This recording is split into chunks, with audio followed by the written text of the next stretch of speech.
কেন্দ্রীয় সরকার ওয়াকফ সংশোধনী আইন 2025 অবিলম্বে কার্যকর করেছে।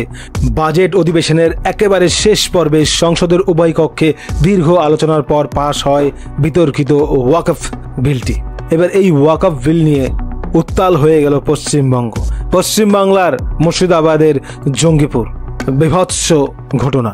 সেখানকার উত্তেজিত জনতা পুলিশকে লক্ষ্য করে ইট পাটকেল ছুটতে থাকে। বহু পুলিশকে মেরেছে এই উত্তেজিত জনতা। বহু হিন্দুদের গাড়ি ভেঙেছে, বাড়ি ভেঙেছে। পুলিশ ধরপাকড় শুরু করে দিয়েছে। অনেক বড় ফোর্স নামিয়ে দিয়েছে পুলিশ। ইন্টারনেট বন্ধ রেখেছে। আপাতত পরিস্থিতি সামাল দেওয়ার জন্য ইন্টারনেট বন্ধ রেখেছে। মানে একটা অগ্নিগর্ভ পরিস্থিতি। বিজেপি বলছে ইতিমধ্যেই আধা সামরিক বাহিনী নামানো উচিত, কেন্দ্রীয় বাহিনী নামানো উচিত মুর্শিদাবাদে।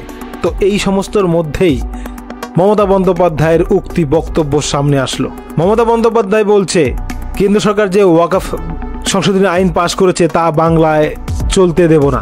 মাইনরিটি ভাইদের সঙ্গেই রয়েছে মমতা।